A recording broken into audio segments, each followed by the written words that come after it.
Hello dear students, मैं हूं अमित पारिक। एक बार फिर से आप सभी लोगों का आपके अपने गायत्री क्लासेस में स्वागत है।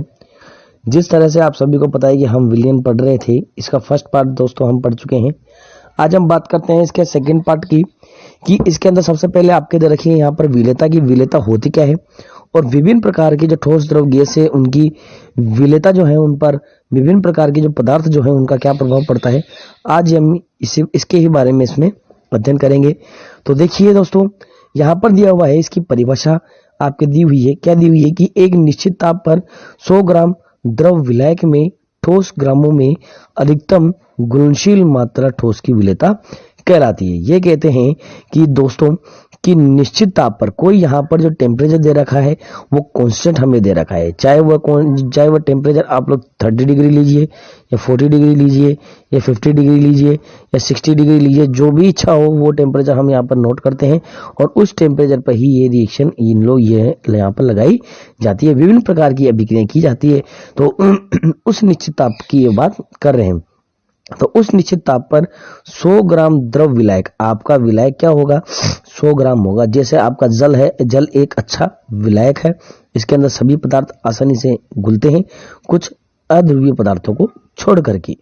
अब क्या होगा कि जैसे मान लीजिए आपके ये बीकर है, ठीक है, इस बीकर के अंदर आपका क्या भरा हुआ है, द्रव भरा हुआ है। क्या भरा हुआ है, इसके अंदर द्रव भरा हुआ है और ये द्रव जो है आपके विलायक का काम करेगा, जिसका नाम क्या है आपके H2O।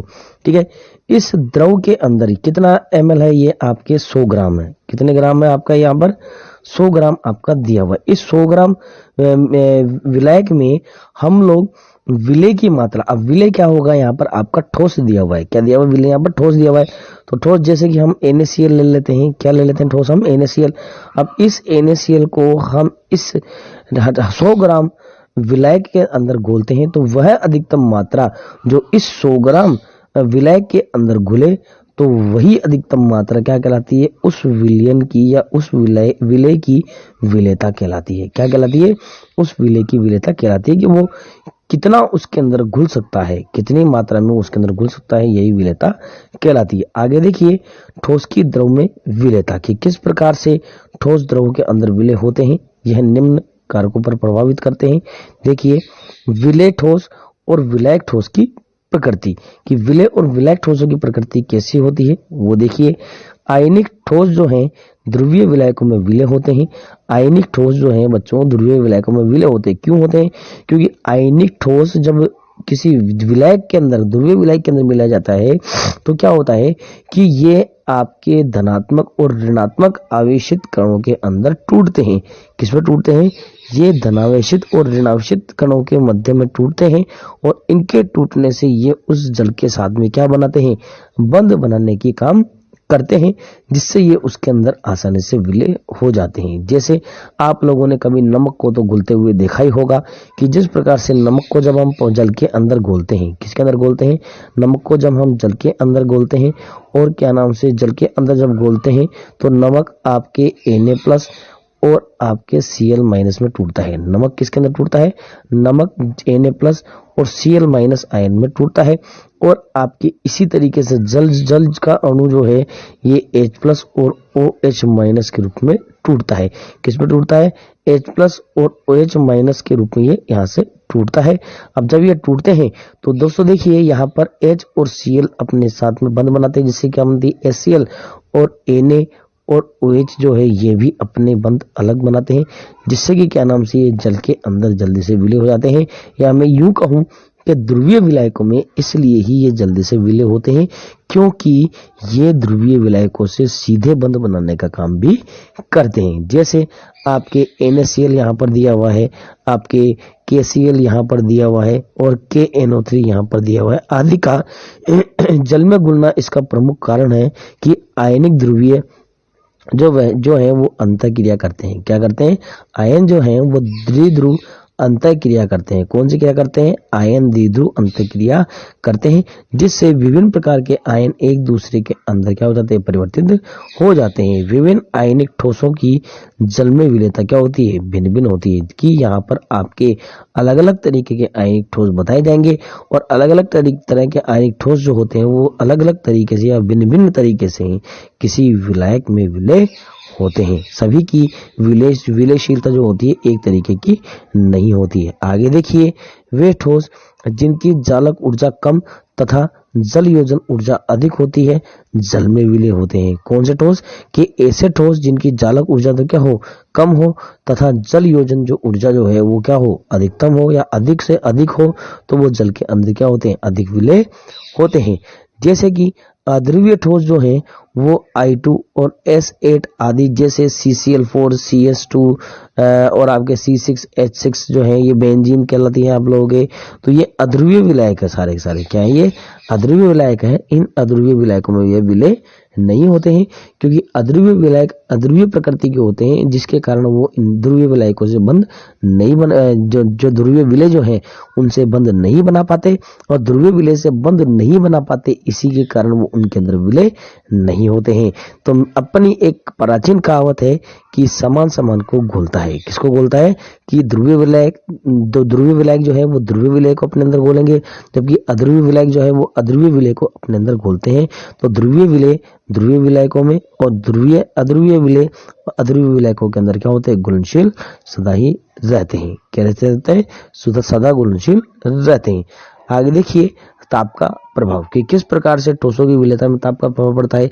कि बच्चों, हम जानते हैं कि जिस प्रकार से आपके घर में कभी चाशनी बनती होगी, चाशनी बनते हुए आप लोगों ने शादी ब्याह में तो देखा ही होगा, भले से भी लॉकडाउन हो, कोई दिक्कत वाली बात नहीं है, पर इससे पहले कभी आप लोगों ने देखा होगा। नहीं देखा है तो जब भी आप लोगों को ऐसा मौका मिले देखने का, तो वहां पर देखिएगा कि जिस प्रकार से आपकी जो पानी किसी पर्चे के अंदर या क्या नाम से किसी और अन्य चीज में भरा हुआ रहता है, जिस प्रकार से हम लोग ये पानी क्या कर लेते हैं, बीकर में भर लेते हैं। किस में भर लेते हैं? हम यह पानी जो है वो बीकर में भर लेते हैं। किस में भर लेते हैं? बीकर में भर लेते हैं। अब बीकर में ये पानी भरने के बाद में क्या करेंगे, हम इसके अंदर पानी भरने के बाद में हम इसमें क्या डालते हैं, शक्कर डालते हैं। क्या डालते हैं दोस्तों? इसमें हम शक्कर डालते हैं। क्या डालते हैं? शक्कर डालते हैं। और जैसे जैसे हम इसमें शक्कर डालते जाएंगे वो घुलती जाएगी, और घुलने से क्या होता है कि ये शक्कर जो है, ये जो पानी की जो ऊष्मा जो है उसको ग्रहण करने का काम करती है। क्या करती है? पानी ऊष्मा को ग्रहण करके घुलती है। और एक सीमा ऐसी आती है जब क्या नाम से जो शक्कर जो है इस पानी के अंदर घुले होना या विलय होना खत्म हो जाती है। तो क्या किया जाता है कि जब इस पानी के नीचे से इसका टेम्परेचर बढ़ाया जाता है, क्या वो किया जाता है, जब इस पानी के जो बीकर जो है या कोई पात्र जो है उसका जब तापमान बढ़ाया जाता है, तो वो उसके अंदर शीघ्रता से विलय होती है, क्योंकि उसको जो ग्रहण करने के लिए टेम्परेचर भी मिलता है और वो जल्दी जल्दी उसके अंदर घुल जाती है। परंतु एक ऐसी अवस्था आती है, ऐसी साम्य अवस्था आती है जहां पर क्या होता है कि ये उसके अंदर घुलना भी बंद हो जाती है। इसी चीज को हम क्या कहते हैं, चाशनी कहते हैं। तो चाशनी बनाने की क्रिया में आपके इसी चीज का या इसी सिद्धांत का उपयोग किया जाता है। तो देख लेते हैं हम आगे कि संतृप्त विलयन में उपस्थित विलय अविलय ठोस तथा विलयन के मध्य निम्न साम्य प्रावस्था होती है। कैसी होती है? अविलय ठोस जो है वो विलायक में क्या होता है, विलायक में घुल करके विलयन बनाते हैं, और यहाँ पे डेल एच जो है विलयन बराबर कितनी होती है, +- किलो कैलोरी इसकी ऊर्जा होती है। क्या होती है? किलो कैलोरी इसकी ऊर्जा होती है। इसी प्रकार से ला शातेल नाम के एक साइंटिस्ट थे, इन्होंने एक डेफिनेशन दी, इन्होंने कुछ इसके बारे में, ताप के बारे में बताया था। क्या बताया था कि ला शातेल नियम के अनुसार यदि किसी निकाय के दाब या सांद्रता में किसी में भी परिवर्तन किया जाए तो निकाय की साम्य अवस्था परिवर्तित होती है। जैसे दोस्तों मैं कहूं कि एक कोई साम्य अवस्था में, इस तरीके से साम्य अवस्था में कोई चल रहा है, अगर यदि मैं इसका ताप कम कर दूं या दाब में कम कर दूं या ताप बढ़ा दूं तो और दाब बढ़ा दूं, तो इसकी जो ये साम्य अवस्था में, ये यहाँ से देखिए तो बच्चों, यहाँ से ये साम्य अवस्था में चल रहा है, एक साम्य अवस्था में ये एक लाइन में चलता हुआ हमें दिखाई दे रहा है, तो इसकी ये साम्य अवस्था क्या होगी, भंग होगी। और साम्य अवस्था भंग होने से ये ग्राफ क्या हो सकता है, आपके ऊपर भी जा सकता है और आपका यहाँ से नीचे की साइड में भी मुड़ सकता है। तो इस प्रकार से कि ताप और दाब जब इसके अंदर बढ़ाओगे तो इनकी जो साम्य अवस्था है उसमें परिवर्तन सदा ही होगा। और यदि अभिक्रिया उस दिशा की ओर गमन करती है, और जो अभिक्रिया जो है उस दिशा की ओर गमन करेगी जहां पर ताप, दाब या सांद्रता का प्रभाव क्या हो जाए, बिल्कुल कम हो जाए। किसका कम हो जाए प्रभाव? ताप, दाब या सांद्रता का प्रभाव कम हो जाए, तो वे अभिक्रिया उस दिशा में ही बढ़ती है। आगे देखिए लाशाते ने ऊष्माशोषी और ऊष्माक्षेपी के आधार पर भी इनको कुछ वर्णन यहाँ पर किया हुआ है। क्या किया हुआ है कि लाशाते नियम के अनुसार यदि डेलेज का जो मान है वो क्या होता है, 0 से ज्यादा होता है, तो विलायक में घोलने पर, जो विलेय जो है उन्हें किसमें घोलते हैं, विलायक में घोलने पर ऊष्मा अवशोषित होती है। क्या होती है, उसमें ऊष्मा अवशोषित होती है। जिस प्रकार से मैं आप लोगों को बता रहा हूं कि जिस प्रकार से हम शक्कर को पानी में डालते हैं तो पानी की का जो तापमान जो होता है वो क्या होता है, घटता है। पानी का तापमान क्या होता है, घटता है, क्योंकि वो जो शक्कर जो है उस पानी के तापमान को क्या करती है, अवशोषित करती है। क्यों करती है, क्योंकि उसके डेलेज का जो मान है वो क्या है, 0 से ज्यादा है। तो ताप में वृद्धि पर ठोस विलेय की विलायक में वृद्धि की जा सकती है। तो ठोस विलेय की जो विलेयता है जो है उसके अंदर क्या की जा सकती है, ताप बढ़ा करके वृद्धि की जा सकती है। जैसे कि मैंने आपको चाशनी का उदाहरण यहाँ पर बताया था। तो जैसे यहाँ पर एग्जांपल आपके दिए हुए हैं, NH4Cl दिया हुआ है, KCl दिया हुआ है, AgNO3 दिया हुआ है, NaNO3 दिया हुआ है और KI सॉल्यूशन आपके यहाँ पर बनता है। जब आप KI सॉल्यूशन भी बनाते हो दोस्तों तो इसको पानी में गर्म करके ही घोला जाता है, तभी ये घुलता है, नहीं तो बिना ठंडे बिना गर्म पानी के तो ये KI सॉल्यूशन जो है जल में विलय नहीं होता है। आगे यहाँ पर दिया हुआ है कि यदि डेलेज का मान कैसा हो, ऋणात्मक हो, तो विलेय को विलायक में घोलने पर ऊष्मा मुक्त होती है, तो ताप में वृद्धि और ठोस की विलेयता में कमी होती है। जिस प्रकार से हम देखते हैं कि हम लोग जब कली या चूना जब गालते हैं तो चूने के अंदर से ऊष्मा उत्सर्जित होती है। क्या होती है, चूने में से ऊष्मा उत्सर्जित होती है, और ऊष्मा उत्सर्जित होने के कारण जिस पात्र में अपना चूना गलाया गया है वो उस पात्र को क्या कर देती है, गर्म कर देती है, और कभी कभी उस पात्र को तोड़ भी सकती है। जैसे आपके NaCl है और Li2SO4 है और CH3COO2Na, इसके यहाँ पर आपके एग्जाम्पल दिए हुए हैं। और दोस्तों यहाँ पर एक मोस्ट इंपोर्टेंट बात और है कि ग्लूबर लवण यहाँ पर दिया हुआ है। क्या दिया हुआ है, ग्लूबर लवण क्या होता है, तो ग्लूबर लवण का सूत्र होता है Na2SO4.10H2O। कितना होता है, क्या होता है, ग्लूबर लवण जो है इसका सूत्र होता है Na2SO4.10H2O। इसका सूत्र होता है की विलेयता 32 डिग्री सेंटीग्रेड तक बढ़ती जाती है। अब 32 डिग्री सेंटीग्रेड तक इसका जब तापमान बढ़ाए जाएंगे तो इसकी विलेयता बढ़ती जाएगी। उसके बाद में ताप अधिक होने पर इसकी विलेयता क्या होती है, घटती जाती है। आगे देखिए दाब का प्रभाव की किस प्रकार से अब यहाँ पर दाब का प्रभाव पड़ेगा। ठोसों के द्रव्यों में विलेयता पर दाब का कोई प्रभाव नहीं पड़ता, क्योंकि ठोसों पर हम जानते हैं दाब नहीं लगता, और ठोसों में दाब नहीं लगने के कारण क्या होती है, उस पर उसकी विलेयता पर कोई प्रभाव नहीं पड़ता है। आगे देखिए गैसों की द्रव्य विलेयता। ठोसों की तो हम मैंने बात कर चुके हैं, अब बात करते हैं गैसों की द्रव्य विलेयता की किस प्रकार से गैसें द्रव में विलय होती है।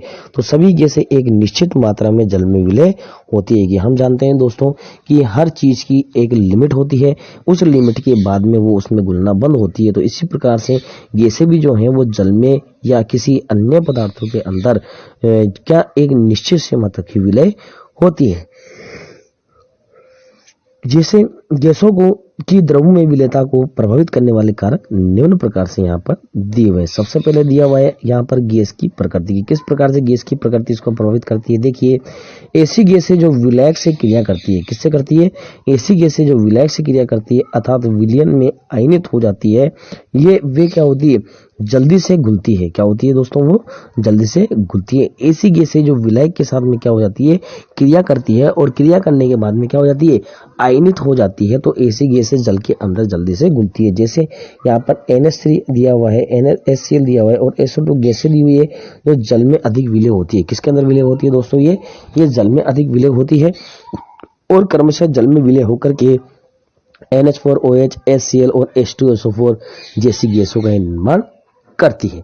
आगे देखिए 1 सेंटीमीटर क्यूब जल में विभिन्न गैसों की अवशोषण गुणांक जो है उसका घटता क्रम आपके यहाँ पर दिया हुआ है। क्या दिया हुआ है कि NH3 सबसे ज्यादा विलय होता है, उसके बाद में HCl, उसके बाद में SO2, उसके बाद में H2S, उसके बाद में CO2, उसके बाद C2H5, उसके बाद ऑक्सीजन, तथा सबसे लास्ट में जो है वो नाइट्रोजन विलय होती है। आगे देखिए दोस्तों यहाँ पर आपने दिया हुआ है कि N2O2 और CO2 जल में अपेक्षा एथिल एल्कोहल में अधिक विलय होती है। कौन कौन सी, N2O2 और CO2 जो गैसें जो हैं ये जल की अपेक्षा एथिल एल्कोहल में ज्यादा विलय होती है, क्योंकि एथिल एल्कोहल में क्या होती है, एथिल एल्कोहल से जल्दी से बंध बनाती है, जबकि ये जल से जल्दी से बंध नहीं बनाती। इसी प्रकार से ऑक्सीजन जो है वो रक्त में तीव्रता से विलय होती है, जबकि और जो द्रव जो है उनके अंदर इसकी विलयता क्या होती है, धीरे धीरे घटती जाती है। आगे देखिए विलायक की प्रकृति। अब देखिए दोस्तों, विलायक की प्रकृति भी गैसों की विलेयता को प्रभावित करती है कि विलायक की प्रकृति ध्रुवीय है या अध्रुवीय है, वो निर्भर करती है कि उस गैस को वो घोलती है या नहीं घोलती है। तो देखिए कि वे गैसें जिनमें ध्रुवीय अणु होते हैं ध्रुवीय विलायक में विलय होती है। ऐसी गैसें जिनके अंदर ध्रुवीय अणु मिले तो वो ध्रुवीय विलायकों में विलय होती है, जबकि अध्रुवीय गैसें अध्रुवीय विलायकों में ही विलय होती है। जैसे HCl गैस बेंजीन द्रव की अपेक्षा जल में अधिक विलय होती है, क्योंकि HCl जब टूटती है तो H+ आयन और Cl- आयन में बदलती है। किसमें बदलती है? H+ आयन और Cl- आयन में बदलने के कारण ये आयनित होती है। कैसी होती है? ये आयनित होती है, इसलिए ये आयनिक विलायकों में ज्यादा तेजी से विलय होती है। आगे देखिए इस पर ताप का प्रभाव किस प्रकार से पड़ता है कि दोस्तों देखिए कि जब भी हम किसी गैस को मिलाते समय उसका तापमान बढ़ाते हैं तो तापमान बढ़ाने पर जो गैसों की विलेयता जो है वो क्या होती है?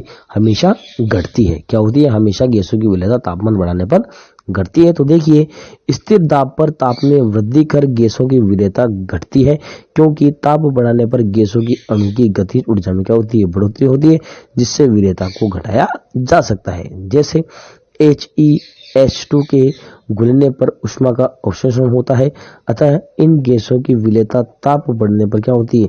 बढ़ती है। क्या होती है? ताप बढ़ने पर बढ़ती है, जबकि ताप घटाने पर घट जाती है। ठीक है, आगे देखिए दाब का प्रभाव। हम जानते हैं दोस्तों कि गैसों पर दाब का प्रभाव पड़ता है। क्यों पड़ता है? क्योंकि हम देखते हैं कि कंप्रेस्ड नेचुरल गैस आप लोगों ने देखी होगी, LPG गैस आप लोगों ने देखी होगी, लिक्विड पेट्रोलियम गैस जो हमारे घर में जो गैस चूल्हा जलाने के काम में आती है, तो ये आती है क्योंकि इसे दबा करके या दाब लगा करके ही भरा जाता है। तो जैसे जैसे दाब बढ़ाते जाएंगे तो गैसों की, देखिए दोस्तों, दाब बढ़ाने, जब दाब आप क्या करोगे? बढ़ाएंगे, दाब इंक्रीज करोगे तो विलेयता जो है वो क्या होती है? बढ़ती है। विलेयता क्या होती है? बढ़ती है या इंक्रीज होती है। एक निश्चित समय तक वो इंक्रीज होती है, जिसके बाद में वो इंक्रीज होना भी बंद हो जाती है, क्योंकि उसको साम्यावस्था प्राप्त होती है। आगे देखिए यहाँ पर हमारे दिया हुआ है हेनरी नियम। क्या दिया हुआ है यहाँ पर? हेनरी नियम। तो हेनरी कहता है कि स्थिर ताप पर किसी विलायक में विलय गैस की मात्रा विलायक की सतह पर साम्यावस्था में गैस द्वारा लगाए गए दाब के समानुपाती होती है। तो ये कहते हैं कि निश्चित ताप पर कोई एक पर्टिकुलर निश्चित टेम्परेचर जो है जिसमें किसी विलायक में विलय गैस की मात्रा जो है वो विलायक की सतह पर क्या करती है? एक प्रकार का दाब डालती है, वो क्या होती है? उसके समानुपाती होती है। तो हम कह सकते हैं कि यदि गैस का भार m है तथा लगाया गया दाब P हो, तो हेनरी के नियम के अनुसार जो m किसके प्रोपोर्शनल होगा? P के डायरेक्टली प्रोपोर्शनल होता है। और जब यहाँ पर प्रोपोर्शनलिटी का सिंबल हटाया जाता है, ये प्रोपोर्शनलिटी का सिंबल हटाया जाता है, तो यहाँ पर एक कांस्टेंट विराजमान होता है जिसे हम क्या कहते हैं? Kp कहते हैं। क्या कहते हैं? उससे K कहते हैं, और P आपका प्रेशर है। क्या होता है बच्चों यहाँ पर? K हेनरी स्थिरांक होता है, P क्या होता है? गैस का दाब है, और m क्या है? गैस का भार यहाँ पर कहलाता है। आगे देखिए स्थिर ताप पर विलयन में गैस के आयतन की मात्रा दाब से अप्रभावी रहती है। स्थिर ताप पर विलयन में गैस के आयतन की मात्रा जो है वो दाब से क्या रहती है? अप्रभावी रहती है। अतः m और p के अंदर यदि हम ग्राफ प्लॉट किया जाए तो वह ग्राफ जो आता है उसकी हमें सीधी रेखा प्राप्त होती है। कैसी प्राप्त होती है? हमें उसकी सीधी रेखा प्राप्त यहाँ पर होती है। आगे आपके यहाँ पर दी हुई है हेनरी नियम की सीमा है। क्या दी हुई है? हेनरी नियम की सीमा है। तो यह नियम लगभग जो तभी लागू होता है जब निम्न कंडीशंस यहाँ पर यदि वो पूरे करे, वो विलय और वो विलायक पूरी करे, तभी यह नियम लागू होता है कि सबसे पहले ताप बहुत कम नहीं होना चाहिए, ताप यहाँ पर ज्यादा होना चाहिए। इतना भी ज्यादा नहीं होना चाहिए कि अभिक्रिया होना ही मुश्किल हो जाए। तो ताप क्या होना चाहिए? बहुत कम होना चाहिए, कम नहीं होना चाहिए। दाब है वो बहुत अधिक होना चाहिए। दाब को क्या होना चाहिए? बहुत अधिक होना चाहिए। गैस विलायक से रासायनिक अभिक्रिया न करे तथा संगुणित न होकर और नहीं वियोजित होए। ऐसा नहीं होना चाहिए कि यदि हम किसी विलायक के अंदर वो गैस मिला दें और उस विलायक के अंदर क्या हो कि वो गैस मिले और उसके ऊपर विषैला प्रभाव डाल दे, तो उसको पीने से किसी को हानि नुकसान नहीं पहुंचे। तो ऐसी भी अभिक्रिया उसके अंदर नहीं होनी चाहिए। गैस की विलेयता विलायक में कम हो अर्थात विलयन तनु हो। गैस की विलेयता किसमें कम हो? विलायक में कम हो, और वो कैसे हो? तनु हो, तभी उसकी विलेयता को क्या किया जाता है? कम किया जा सकता है। तो ठीक है दोस्तों, आज के लिए इतना ही। मैं आगे भी आपके लिए ऐसे ही वीडियो लाता रहूंगा। अगर यदि दोस्तों आप लोगों ने इस चैनल को सब्सक्राइब नहीं किया है तो प्लीज इस चैनल को सब्सक्राइब कीजिए और अपने दोस्तों दोस्तों के साथ में शेयर किए। तो चलिए मुझे विदा दीजिए कि मैं अब आपके नेक्स्ट वीडियो बनाने में अपना समय व्यतीत करूं। ठीक है, थैंक यू, बाय बाय।